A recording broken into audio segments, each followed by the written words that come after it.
السلام عليكم ليكيب في فيديو جديد ابطال بكالوريا 2026. كي نقول كلمه ابطال او مش مجرد كلام فقط، والله ابطال صح. الدخول المدرسي كي غير انا في الاسبوع الاول من الدخول المدرسي وانت ما شاء الله جاي تتفرج الفيديو تاع برنامج الدروس، فهذا يعني انك راك مسؤول وراك مهتم. مهما ضربت في الصيف اللي يهمني انك في الدخول المدرسي في اول اسبوع في الدخول المدرسي راك مهتم بالبكالوريا تاعك وراك مسؤول وتقرا في البرنامج مع بروف عيدان في الفيزياء وتدخل في الروتين وقاعد تدخل في الروتين تاع البكالوريا بالعقل نصرف بك، لذلك سميتك بطل. كمل فيها بنفس التخمام تاع درك اللي دخلت بهذا الفيديو، كمل بها لاخر العام. ابدا بالعقل 3 سوايع في النهار 4 سوايع في النهار، بدا زيد زيد زيد زيد يلحق ديسمبر تقرا ليل ونهار باذن الله 6 سوايع 7 سوايع تقرا الماكس تاعك. درك ابدا لي بالعقل، غيدخل نوفمبر اواخر نوفمبر ديسمبر دوني دير الماكس تاعك في نهارك. مريقله. اذا جماعه اليوم راح نتعرفوا على البرنامج ماده الفيزياء باك 2026 اللي كانت فيه اقاويل اسكو يتبدل ما يتبدلش، والحمد لله هو ما تبدلش، قاعد بنفس البرنامج السنوي وهذا شيء جميل جدا جدا جدا جدا. اذا ليكيب تعرفوا على البرنامج الكل، نشرحوه يعني كأمور سطحيه واش تسحقوا فيه، واش تقروا فيه، بتكون عندكم نظره للبرنامج تاعكم. وكذلك راح ندير لكم الوقت اللي لازم تكون كملت فيه الوحده، يعني الشهر، يعني مثال نقول لك الوحده الاولى من سبتمبر حتى نوفمبر الى غير ذلك، يعني نعطيك الفتره الزمنيه باش تعرف روحك وين رايح في السكه. ميجا. وحاجه اخرى راح نمد رايي المتواضع في كل وحده، يعني الوحده شكون اطول شكون اصعب شكون تلقى فيها مشاكل، مي هذا نسبي يختلف من تلميذ الى اخر. قادر تلميذ يحصل في الميكانيك وتلميذ اخر يحصل في الكهرباء، كل تلميذ وكيفاه. مي غالبا وعلى العموم راهم اشتركوا في نقطة واحدة وفي وحدة واحدة، الصعوبة من أين كمنت وين كانت موجودة، إذا راح ندور عليها في كل وحدة. إذا ما نطولش عليكم، أهبط تحت درجام تعليق جميل كما أنت جميل، لأنه نحب التعليقات. راني ديما نقول لكم فيديو تعليقك المميز يا أيها المميز خليني أنا نفرح، واشتراك في القناة بالحق جديدنا راح تكون نشرحوا كامل الدروس تاع كامل البرنامج، تمارين أفكار مواضيع أخطاء عندكم ديروها، كذلك نصائح في المواد الأخرى طرق كلش. اذا ننطلقوا مع بعضنا في شرح البرنامج. اول مجال كيف راح تقروا المجال اللي هو تطورات الرتيبه. قبل ما نشوف الوحده الاولى ودروس الوحده الاولى والوحده الثانيه ودروس الوحده الثانيه الى غير ذلك، خلينا نعرفوا المجال اللي راكم تقروا فيه اصلا باش تقدر تتخيل. انا قلت لكم الفيزياء تخيل، باش تقدر تتخيل الدرس تاعك اللي تدخل الوحده الاولى تقدر تتخيلها. باهي بالنسبه للمجال اللي هو التطورات الرتيبه، كي نقول لك كلمه تطور يا غالي، كلمه تطور هو تغير. كيما انت كنت في الصيف راقد كل باندا كل كوالا ما بالكش بها وين رايحه، جا دخل مدرسي قلت راني مسؤول والدي يسنوا فيا فلازم نقرا البروغرام تاع الفيزياء ندخل وحده واحده. هذا يسموه تغير، هذا تطور واللي هو بس شنو تغير. اذا تطورات ماذا؟ تطورات رتيبه. يعني وش رتيبه يا جماعه؟ يا اما تزيد يا اما تنقص، مش تزيد وتنقص. درك انتم وش هو اللي يزيد اسد وش هو اللي ينقص؟ اللي ينقص ويزيد بما انكم راكم تقروا في الفيزياء فراح ينقص مقدار فيزيائي، يعني سرعه، كتله، حجم، تركيز، بعد، طول، يعني مقادير فيزيائيه. فكي نقول لك تطور رتيب يعني كان لك 3 حالات يا غالي، راهي 3 حالات، يا اما يزيد ومن بعد يثبت، يا اما ينقص ومن بعد يثبت، يا اما ينقص ومن بعد ينعدم. هذا هو الذي يسمونه تطور رتيب، يعني مقدار فيزيائي بدلالة الزمن. هذاك المقدار الفيزيائي نشوفوه بدلالة الزمن. قلنا مقدار فيزيائي حجم، تركيز، كتلة، طول، بعد، ارتفاع، طاقة، ما يهمنيش. تمام. درك فهمنا ما هو التطور الرتيب. نروح واحدة واحدة. واش راح تقروا فيه هذا المجال؟ راح تقروا فيه 5 وحدات. عندك الوحدة الأولى اللي هي المتابعة الزمنية لتحول كيميائي في وسط مائي. ركز معايا مليح، خلينا نفهموها واحدة واحدة، نحكم الوحدة الأولى ونترجموا كل كلمة. أوكي، عندك أول حاجة جماعة متابعة زمنية. وش معناتها متابعة زمنية يا طالب؟ يعني لتحول كيميائي، يعني راح تتابع زمنيا. وش معناتها؟ يكون عندك بيشر ولا حتى قدر تاع الطبخ، يعني ببساطة جدا تحط فيه هذاك البيشر متفاعل الأول زائد المتفاعل الثاني A والبي.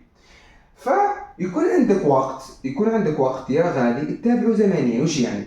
يعني في اللحظة التي تساوي صفر واش صرا التفاعل؟ اسكو ظهر نموذج جديدة؟ اسكو المتفاعل هذا دخل مع المتفاعل هذا؟ اسكو التركيز تاع نقص اكثر من التركيز تاع بي؟ اسكو نقصوا كيف نفس الكمية؟ واش صرا البي؟ واش صرا شكون النتائج اللي ظهرت جديدة؟ يعني كيما الطبخ تحط البصل والفرماج والكمونية ما عرفتش واش تخلطهم كامل في مقدار واحد، ومن بعد تقول بعد ربع ساعة الفرماج بدا يذوب، البصل بدا يدخل مع الفرماج يدخل مع العظام ويتكون معنا هاك الكراتا باش تاكلوا انت بالصحه والعافيه. هذاك هو المتابعه الزمنيه، هو نشوف شنو يصرى في الوسط التفاعلي. وش هو الوسط التفاعلي؟ الوسط التفاعلي هو هذا البيشه. اذا واش قال لك؟ هو قال لك في وسط مائي. راك عندك وسط مائي، الماء حيكون بوفره هنايا، يعني كاين ماء كافي باه يصرى التفاعل. هذا واش معناتها وسط مائي؟ يعني كاين ماء، يعني اي تفاعل راح يكون فيه الماء بوفره. كيما تحط دير طبخ، راح دير مثلا دجاج ومعها شويه فرماج وبصل وخضره ومنه، لازم تحط الماء سينو يصرى والو هذاك الطبخ، يلصقوا كل في بعضها، فلازم تدير الماء، صح ولا لا؟ فهذا التفاعل كاين نوع من التفاعل مش كامل، هذا التفاعل تقروه في وسط مائي. يعني الوسط هنا راح يكون متفاعل الاول والبي يكونوا في الماء، فهما يكونوا في الماء يتخلطوا مع بعضهم ويعطونا نواتج جديده. انا واش راح ندير؟ راح نتابعوا زمنيا، شوف في كل لحظه واش يصرى المتفاعلات، واش هي النواتج اللي ظهرت الى غير ذلك ببساطه جدا، وراح نشوفوها. اوكي الوحده الاولى راح تقرأوا فيها الكيمياء. اوكي، وش هما الدروس راح تقراوها في الوحده الاولى؟ اول درس اللي هو المده الزمنيه المستغرقه، ولا يسموها تصنيف التفاعلات. يا اخي قلنا متابعه زمنيه، راح تتابع في الوقت. شو هو الهدف؟ كاين تفاعلات بطيئه جدا، كاين تفاعلات بطيئه، كاين تفاعلات سريعه، فراح نصنفوا التحولات احنا. هذا واش يهمنا انه العالم ولا المخبر حق التفاعل يكون على باله بالتفاعل هذاك بطيء جدا، فما كان يكسر راسه هذاك التفاعل بعد 8 سوايع باه يكمل، فهذا قاعد يطول كل نصف ساعه ولا كل 45 دقيقه يطول على التفاعل، مش كل ثانيه يعني قاعد قدامه كيما هاك ونقعد نستنى فيه. كاين تفاعلات تاخذ بال20 ساعه، تفاعلات تاخذ بالايام، كيما الصدأ تاع الحديد. مش تحط الحديد تصب عليه المطر صاي، تصب عليه المطر شويه اكسجين معناتها صاير راح يحصل الصدأ تاع الحديد. يا اخي طول ولا لا؟ تحط حديده البراد تصب عليها المطر، يا اخي دير صديد ولا لا؟ ما باش تقولوا في اللهجه تاعكم دير صديد الصدأ. هذاك الصدأ هو التفاعل الكيميائي، هو عباره عن تأكسد الحديد، ف مش راح يصير في ساعتين ولا ساعه، راح يطول. فكاين تفاعلات بطيئه جدا، تفاعلات بطيئه، تفاعلات سريعه، وراح نشوفوا مميزات كل واحده. فالمخبري لازم يعرف عليه تصنيف التفاعلات باه ما يبقاش يستنى كيما هاك، يستنى في التفاعل هاو كمل هاو ما كملش لمده 5 ايام، ما كاينش منها. فهمتوني علاش الهدف في المخبري يدير تصنيف التفاعلات؟ اذا اول درس هو المده الزمنيه المستغرقه. الدرس الثاني لكيف هو طرق المتابعه الزمنيه. يا اخي يقولوا نحطوا و بي وراح نتابعوه زمنيا، كيفاش حنتابعوه؟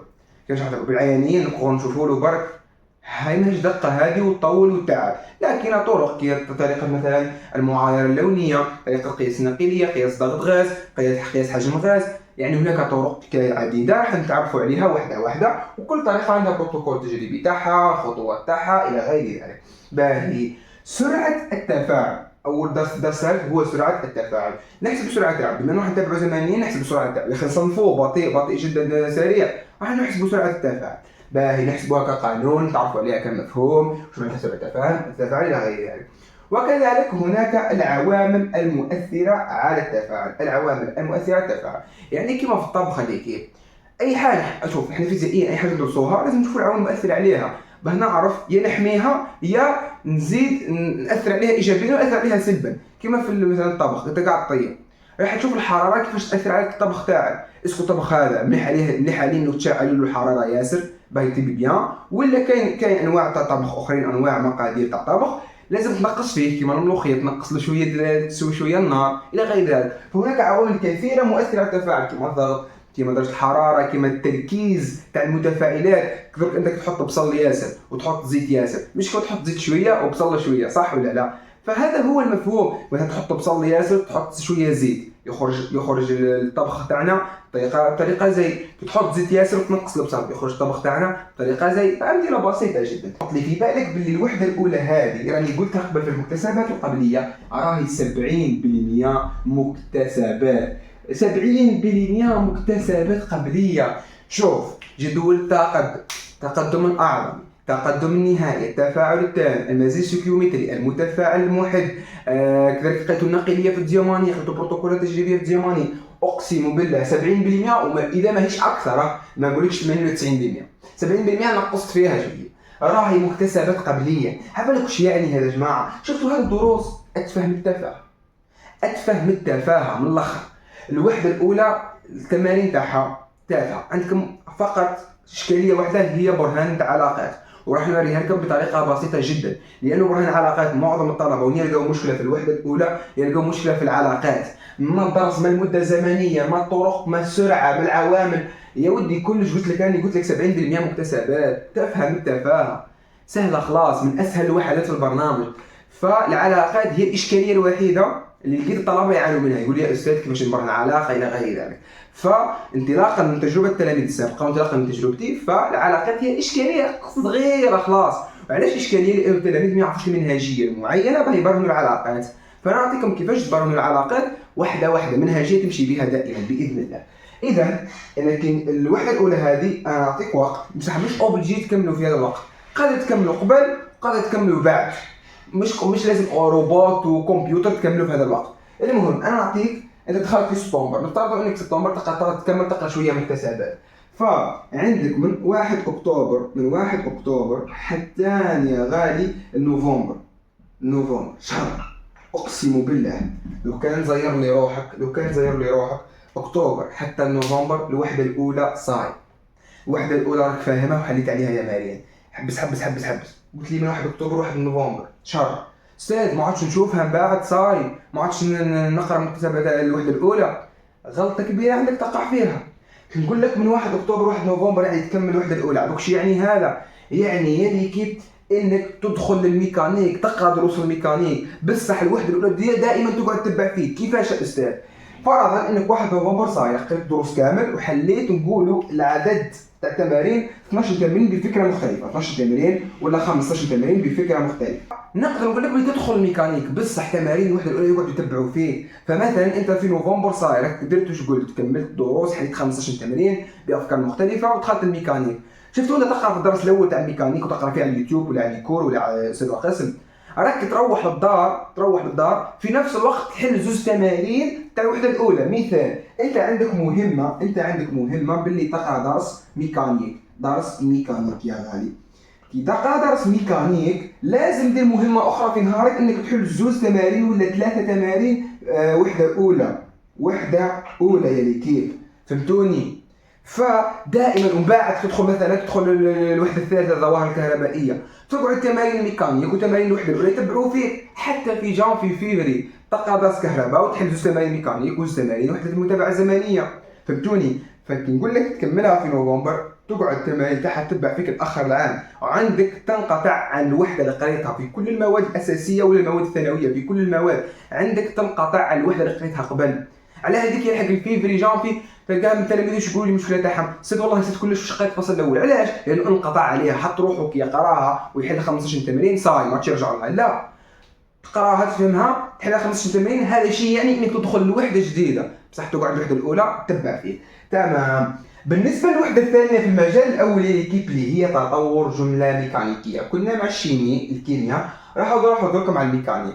كيف على قلت لكم انا الوحده الاولى لازم تكملوها من اكتوبر حتى نوفمبر ولا اواخر نوفمبر، يعني الماكس تاعك اواخر نوفمبر. علاش؟ لانه اطول وحده في البرنامج اللي كيف هي الوحده الثانيه تطور جمله ميكانيكيه. مش زعما نقول لك اطول وحده بنتها صعيبه ومستحيله، لا، تافهه درس تافه سهلين خلاص. مي هي الاطول وهي اكثر وحده يلقوا فيها التلاميذ مشاكل، وخاصه في الدرس الاخير نحكوا فيها ضرب.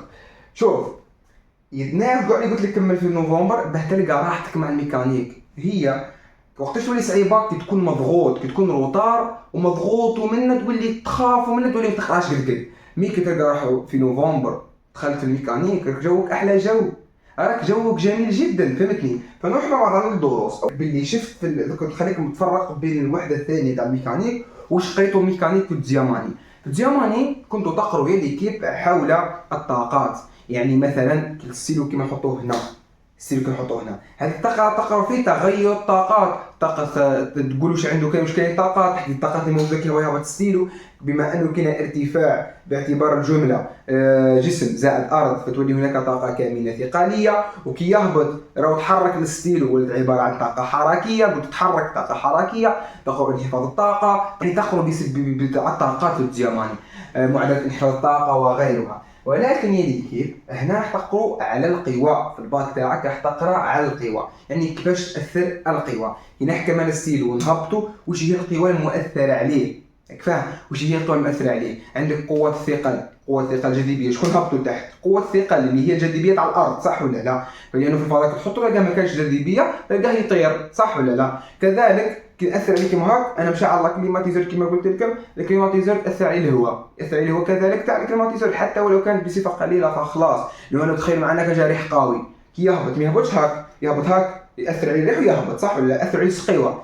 راح نشوفوها في الدروس. اول درس اللي هو دراسه حركه الكواكب حول الشمس، وكذلك دراسه حركه الاقمار حول الكواكب، يعني الاقمار الصناعيه والاقمار الطبيعيه. يعني ببساطه يكون عندنا مثلا الشمس هنا، والكواكب كوكب الارض ولا كوكب المريخ قاعد يدور هنا في حركه دائريه. ولا يكون عندنا الارض كوكب، اي كوكب، كوكب الارض ولا كوكب المريخ، وعندنا قمر صناعي يدور عليه في حركه دائريه. يعني راح تقراو في الدرس الاول تقراو الحركات الدائريه، كيفاش القمر الصناعي ولا القمر اللي نشوفوه قاعد يدور حول الارض ولا على اي كوكب اخر، ولا الكواكب في روحهم كيفاش قاعدين يدوروا حول الشمس. باهي بالنسبه للدرس الثاني اللي هو، شوفوا اللي كيف قبل ما نروح الدرس الثاني، الدرس هذا الاول قاطو.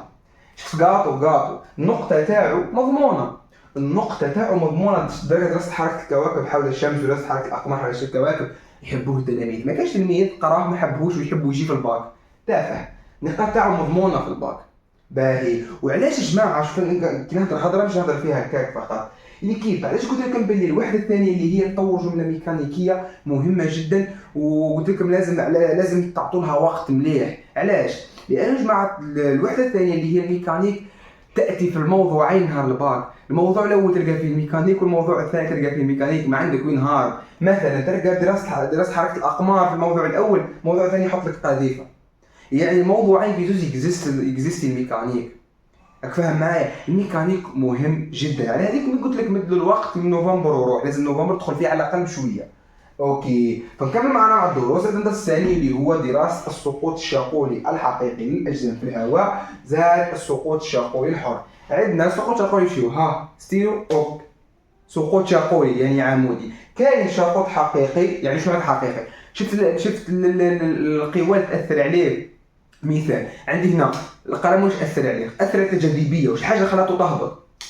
الثقل تاعو، قوه الثقل تاعو، الجاذبيه خلاته تهبط، قوه الثقل تاعو. وكذلك واش كاينه قوه اخرى ما نهملوهاش اللي هي الهواء. انا مشى على الله كليماتيزور، الهواء تاع الكليماتيزور اثر فيه ولو بشيء قليل فقط حتى مهمل، ولكن حنا ندرسوهم حتى المهمله هذه. مي سقوط الشاقولي الحر سميناه حر، يعني اهملنا القوى الاخرى كما الهواء الى غير ذلك، كنتم تعرفوا عليها في الدروس. باهي نكملوا مع الدرس الثالث اللي هو دراسه الحركه على مستوى ما الافقي ببساطه تاع جسم معين. مثال عندك سيارة، يكون عندك مستوى الطريق، هذا الطريق عندك فيه سيارة، تدرس هذيك السيارة كيفاش تمشي، وش هي القوى المؤثرة عليها، الاحتكاك إلى غير ذلك. ولا مستوى مائل هكا، زعما تكون عندك دراجة وتهبط كيما هكا، بسيطة جدا. عندك ثلاث دروس هذا سهلين، ثلاث دروس هذا ناخذهم عندي سهلين. عندك الدرس الرابع اللي هو دراسة حركة القاذيفة.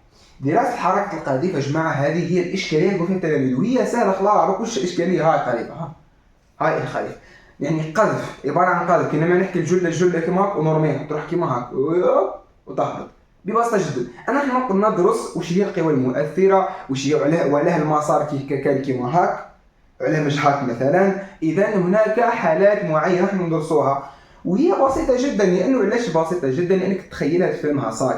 يكون فيها مشاكل التلاميذ لانه فيها افكار. يعني مثلا تكون عندنا درس حركه على مستوي، تكون مائل كيما هاك ومن بعد تقذف، يعني قذيفه زائد مستوي مائل، وهي بسيطه جدا. يعني حاليا الطلبه كيلقوا فيها صعوبه. علاش؟ يدخلوا باعتقاد مسبق انه القذيفه صعيبه، تعتقد مسبقا انه درس القذيفه صعيب فما راحش تفهمه حتى هو سهل. فنحلك هذه خلاص، كل الدروس سهله، انا هو اللي نجرب، انا هو نشوف اسكو صعيب ولا لا. ندخل كامل بلا دروس سهلين وننطح ونوض معاهم حتى نجيبها مريقله. نروح مع بعضنا الان للوحده رقم 3 واللي هي نسميها انا الكاطو والشيكولاته والبريوش في الوحده الثالثه. اللي كيفاش الوحده الاولى صح كاطو هذيك صح هذيك شغل الشيكولا اكثر من الكاطو. الوحده الثانيه ميكانيك خبز مع مش هذيك الحاجه. مي الوحده الثالثه اللي هي الضوء الكهربائيه كاطو شيكولا. قبل ما نروح الدروس تاعها نسيت ما قلت لكمش الوحده الثالثه الميكانيك لازم تاخذ منكم وقت. عندك من نوفمبر مثال نوفمبر ما باليش نص نوفمبر اخر نوفمبر تبدا فيها ولا بدايه نوفمبر اللي هي تكون احسن في بدايه نوفمبر.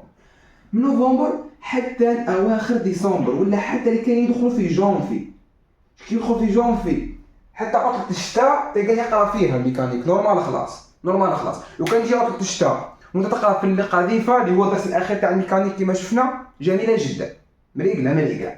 باهي درك اللي كيف نروحوا على واحده ثالثه اللي هي الشيكولاته تاعنا تاع البرنامج. عندك ثنائي القطب ار وثنائي القطب ار سي. راك حوايج قريتوها جا في السيام بروميير اني ليسي دوزيام اني ليسي قريتو المقاومه قريتو الاستطاعه قريتو التيار التوتر قريتو ياسر حوايج المنصهره حوايج كيما هكا. في الوحده الثالثه في تاع الباك راح نزيدو لها حاجه اسمها المكثفه وكاينه حاجه اللي هي الوشيعه بسيطه.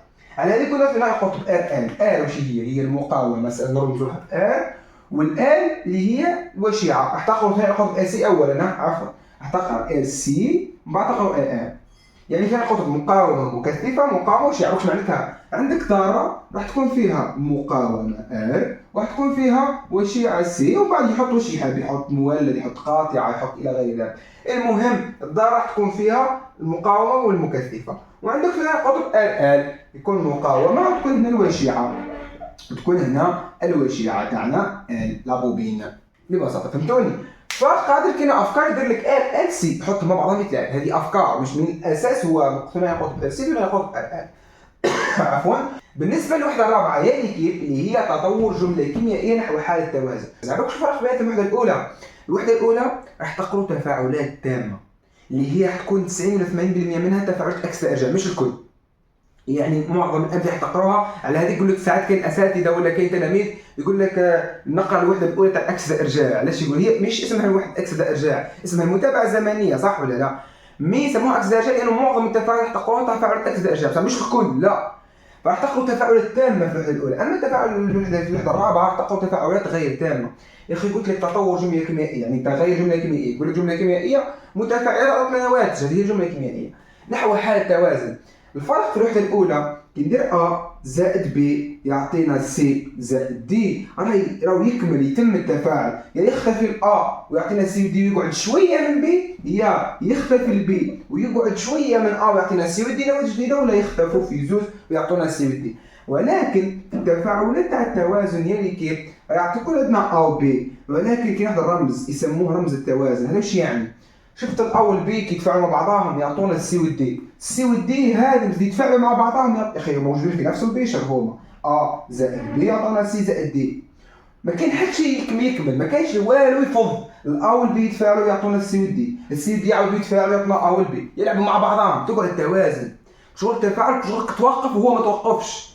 زعما مثلا زوج يتعاركوا طاف يضربوا في بعضهم بعد يحكموا بعضهم في زوج كيما هكا اي حكموا في بعضهم في زوج تتحرك تضرب كفايه نفسها بعد الاول بي حكموا السي والدي تتفاعل الاول بي نتفاعل السي والدي تتفاعل السي والدي نتفاعل الاول بي قاعدين في توازن في ليكيليبر. هذه هي لازم نشوفوا نفهموها اكثر والتجارب تاعها اكثر راح تقروا فيها دروس وحده بسيطه جدا. تقروا المتابعه الاشمتريه دوك نشوفوها واحده.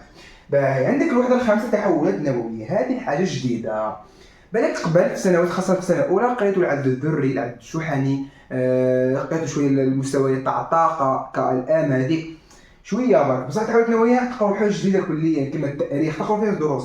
تقراو التاريخ عن طريق الكربون 12 تقراو فيها الانشطار الاندماج. خلينا نبسطها لك وحده هذه شفتوا كي مثلا درك العالم قاعد يحكي على القوه النوويه نضربك بالنووي والامريكان عندها نووي ما عملش وش هذيك هي يعني نووي. هذا من جد قوه نوويه هذه من جد سلاح تاع نووي انشطار اندماج نقوا التفاعلات اللي تعطينا قوه نوويه نقوا الطاقات نقوا الذره هذه واش قاعد يصرالها فهمتني مستويات الطاقه دوك نشوفوها اكثر. وحده خامسه هذه نعتبرها وحده ممتعه جدا. بالنسبه للمجال الثاني اللي هي التطورات الغير رتيبه شفت ما قلت لك رتيبة يا تزيد يا تنقص. الغير رتيبة لا، الغير رتيبة يعني يا ليكيب الغير رتيبة المنحنى تاعها كيفاش يكون يزيد وينقص في نفس الوقت، يزيد وينقص في نفس الوقت، فاهم؟ يزيد وينقص يزيد وينقص، هذيك هي الغير رتيبة، ما عندهاش اتجاه واحد. واش راح نقرأ فيها؟ نقرأ فيها الأسترة، نرجعوا للكيمياء، تفاعلات أسترة، تفاعل الأسترة نقول المميزات تاعو. عندك الوحدة السابعة، الوحدة السابعة اللي هي التطورات المهتزة. أرواح دوك تقول لي اسكو داخل اهتزازات هذا العام ولا ماهيش داخلة؟ أنا شخصيا راح نقريها. ما تطيحوا فيها يا خويا، المؤمن لا يلدغ من الجحر مرتين. نعم اللي فجابوا لهم التنفس في العلوم جماعة العلوم التجريبية آخر وحدة. راح تغلط انت ثاني وتخاش الاهتزازات، دوك تفشل خلاص، تقول بلي الاهتزازات حتى نقروها سنة ومعظم الأسلحة قروها وقادرة تجي وتفشل. يا خاوتي عباك تجي اهتزازات أو أفرح، راهو أفرح زغرت نحكي سرير، راهي وحدة سهلة جدا، قاطو ستوندار تمارين تاعها. الأفكار ما كاينش فكرة جديدة كيما القاذفة والوحدة الرابعة، بس افكارها ستوندار بسيطه جدا، درسها جميل، درسها هو بعد التمرين، فعلا تقلق روحك والاهتزاز تفشل روحك. يا ماذا بيتي تجي انا كان جيت طالب بكالوريا نخير الموضوع في الاهتزازات ستوندار، درسها نفس التمرين وراح نشرحوها باذن الله في اليوتيوب، تقلقش روحك بتاتا. باهي قلنا الوحده السابعه اللي هي التطورات المهتزه. وش فيها؟ فيها الاهتزازات الميكانيكيه الحره، وفيها الاهتزازات الكهربائيه الحره، وفيها الاهتزازات القصريه. يعني الاهتزازات الميكانيكيه يا جماعه مرتبطه بالميكانيك. علاش؟ تفهم وحده ثانيه ميكانيك صاي تقدر تفهمها اهتزازات سهله، مش معناتها نفس الدروس، لا اي اسهل من الميكانيك خلا، وانما اساس تاعها هو اساس ميكانيكي. وكاين اهتزازات كهربائيه كيما مثلا الرسول ليكيب، الرسول كي تحكموا يدير هذيك الانضغاط الامتداد هذيك عباره عن اهتزازات. مثلا تحكم حبل دير له كيما هكا، هذيك انتشار اهتزاز في حبل، دوك نفهم بعض الدروس. من بعد كاينه الموجه اللي كيف الموجة ببساطة جدا هو عبارة عن اهتزاز، انتشار اهتزاز الموجة هو اضطراب. خلينا نقول لك الموجة هو اضطراب. كما مثال دوك نبسطها لك مثال، الموجة ثاني اسهل منها بالكل. الموجة هذه مش شيكولا كما الوحدة الثالثة، هذه حلوى. كاينش حاجة اسهل من الشيكولا، ابل من الشيكولا؟ قولوا لي في الكومنتات في حاجة ابل من الشيكولا. انا بالنسبة لي شيكولا في الحلويات هي الابل، هذيك قلت لكم الوحدة الثالثة هي الشيكولا. مفهوم الموجة لا هنا ليكيب كي تحكم حجرة مثال، وعندك البحر تاعك ترمي الحجرة هذيك طف، وش يصرى؟ تشوفوا هذيك الموجات الصغيره هذيك، مش هذيك الموجه الصغيره زعما البحر يتحرك يتكسر كيما هكا، هذاك هو الاضطراب. عندك الحجره تاعك اوبرميتها غطست في البحر، فواش صرا؟ انتشار الاضطراب.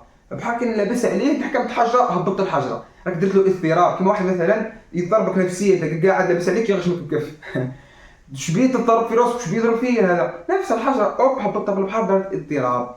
ببساطه هذا هو البرنامج تاعنا. الجماعه اللي حاب تكتبوا يعاود الفيديو من الاول، اكتب معايا البرنامج باش تكون على بالك وراك رايح وفاهم الحدث كامل. اتمنى انكم استفدتوا. دير اشتراك في القناه راح نلقاو نشرحوا جميع الدروس باذن الله. ويلا نتلاقوا في درس جديد يا ليكيب. كمل بنفس العقليه تاعك، كمل بنفس البرانسيب تاعك. انا يا نلحق يا ندير باك بمعدل عالي يا ندير باك بمعدل عالي، ما كانش خيار ثالث. انتم لها وانا لها. وفقني الله واياكم. نلتقي في درس جديد وفيديو جديد، ويلا الله.